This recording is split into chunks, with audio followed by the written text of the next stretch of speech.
This continues our reading of the commentary by St. Thomas Aquinas on the Gospel according to St. John. If you're joining us in this third installment, you should go back and listen to the first two if you'd like to get a better idea of where we're at. We are starting with the first verse of the first chapter of John. Paragraph 44. At the outset, we should note that the name God signifies the divinity concretely and as inherent in a subject, while the name deity signifies the divinity in the abstract and absolutely. Thus the name deity cannot naturally, and by its mode of signifying, stand for a divine person, but only for the divine nature. But the name God can, by its natural mode of signifying, stand for any one of the divine persons, just as the name man stands for any individual, suppositum, possessing humanity. Therefore, whenever the truth of a statement or its predicate requires that the name God stand for the person, then it stands for the person, as when we say, God begets God. Thus, when it says here that the Word was with God, it is necessary that God stand for the person of the Father, because the preposition with signifies the distinction of the Word, which is said to be with God. And although this preposition signifies a distinction in person, it does not signify a distinction in nature, since the nature of the Father and of the Son is the same. Consequently, the evangelist wished to signify the person of the Father when he said God. Here we should note that the preposition with signifies a certain union of the thing signified by its grammatical antecedent to the thing signified by its grammatical object, just as the preposition in does. However, there is a difference, because the preposition in signifies a certain intrinsic union, whereas the preposition with implies in a certain way an extrinsic union. We state both in divine matters, namely that the Son is in the Father and with the Father.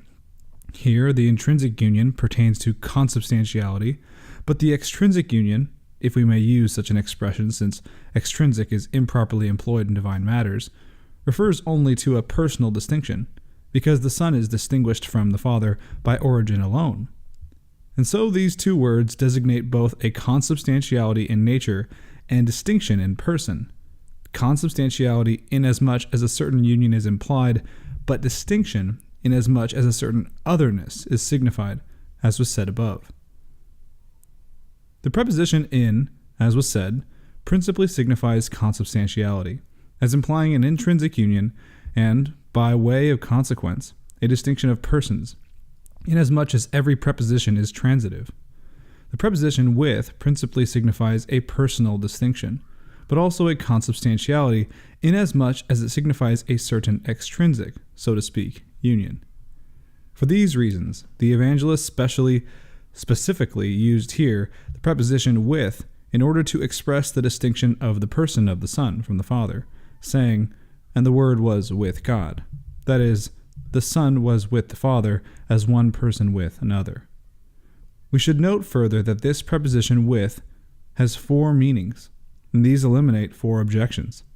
First, the preposition with signifies the subsistence of its antecedent, because things that do not subsist of themselves are not properly said to be with another. Thus, we do not say that a color is with a body, and the same applies to the other things that do not subsist of themselves. But things that do subsist of themselves are properly said to be with another. Thus we say that a man is with a man, and a stone with a stone. Secondly, it signifies authority in its grammatical object.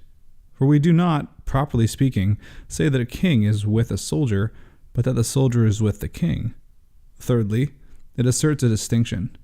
For it is not proper to say that a person is with himself, but rather that one man is with another. Fourthly, it signifies a certain union and fellowship. For when some person is said to be with another, it suggests to us that there is some social union between them. Considering these four conditions implied in the meaning of the preposition with, the evangelist quite appropriately joins to the first clause, in the beginning was the Word. This second clause, and the Word was with God. For if we omit one of the three explanations of in the beginning was the Word, namely the one in which principium was understood as the Son, certain heretics make a twofold objection against each of the other explanations, namely the one in which principium means the same as before all things, and the one in which it is understood as the Father. Thus there are 4 objections, and we can answer these by the 4 conditions indicated by this preposition with. The first of these objections is this. You say that the Word was in the beginning, that is to say, before all things. But before all things there was nothing. So if before all things there was nothing, where then was the Word?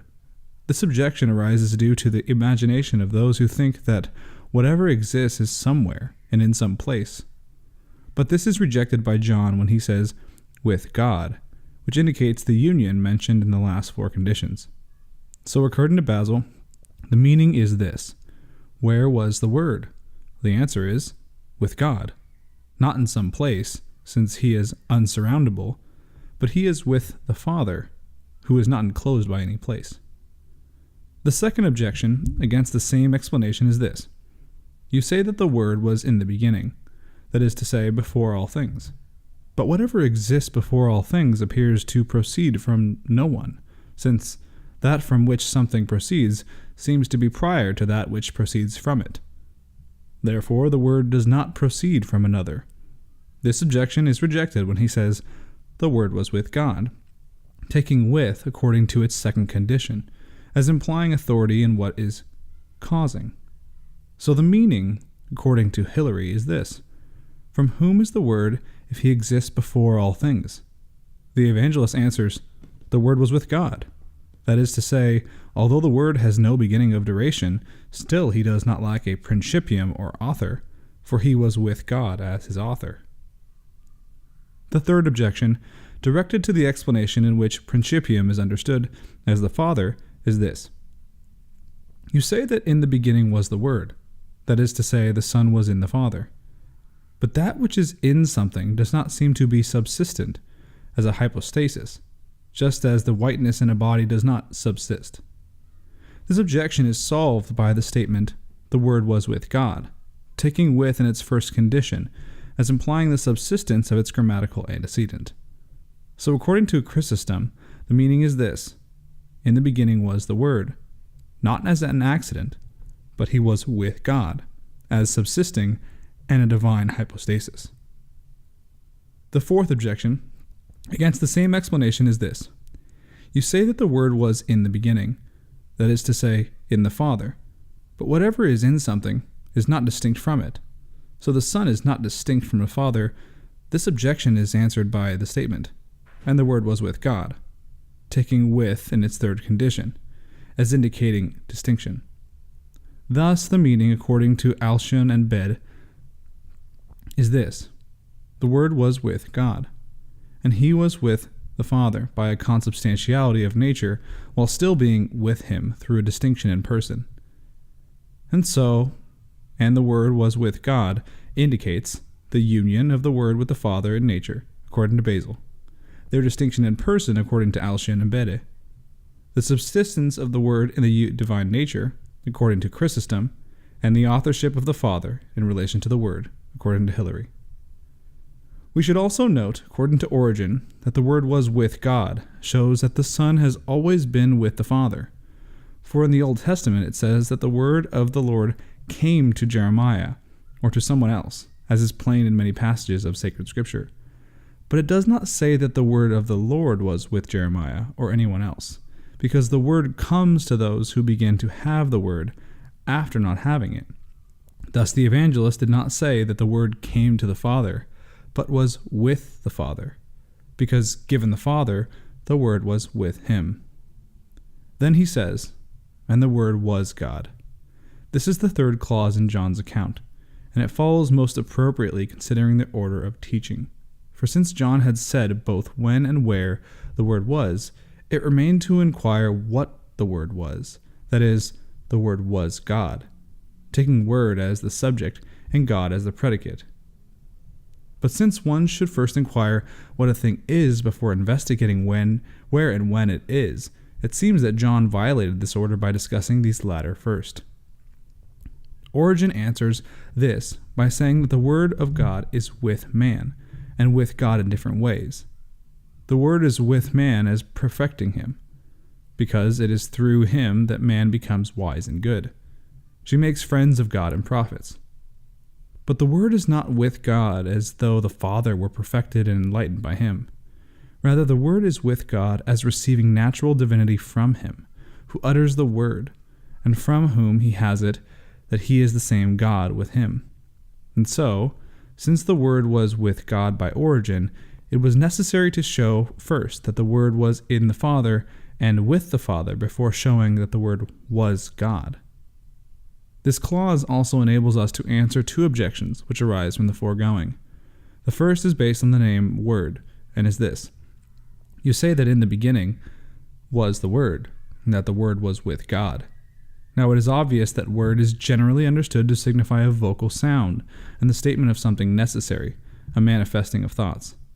But these words pass away and do not subsist. Accordingly, someone could think that the evangelist was speaking of a word like these.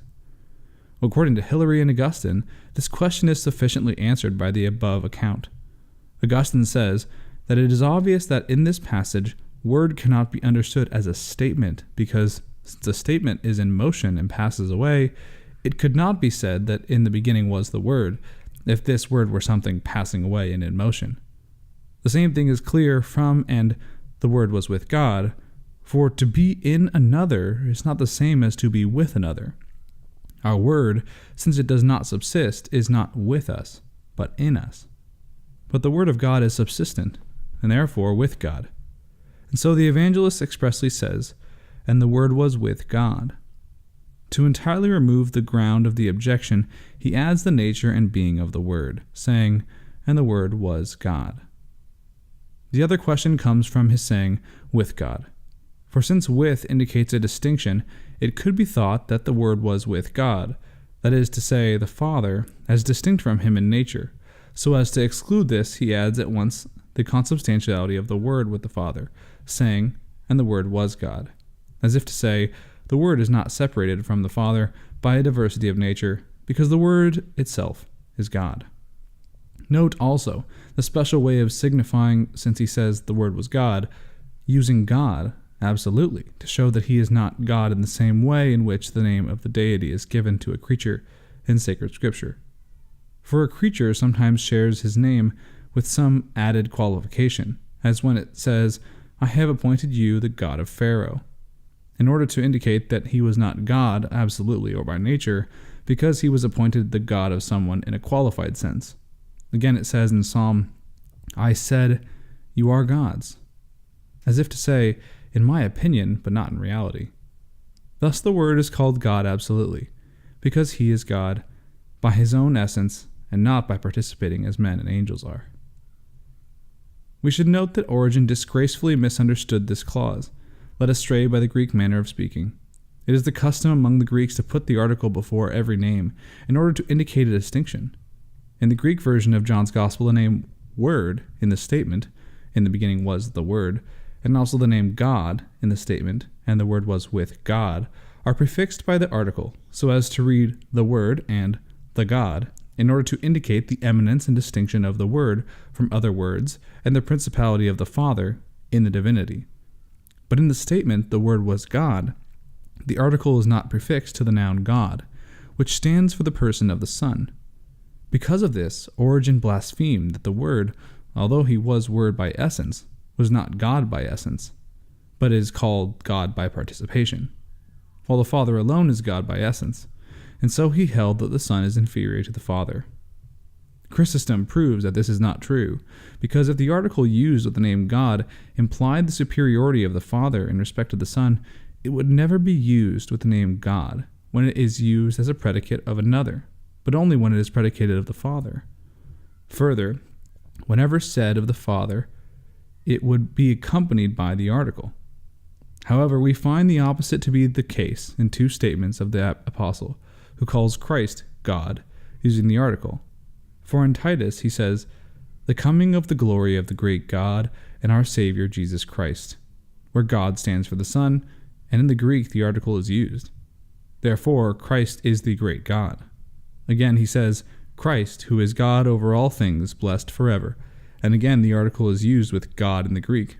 Further, in 1 John, it says, that we may be in his true Son, Jesus Christ. He is the true God and eternal life.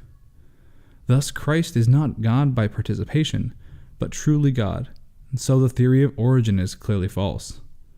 Chrysostom gives us the reason why the evangelist did not use the article with the name God, namely because he had already mentioned God twice using the article, and so it was not necessary to repeat it a third time, but it was implied.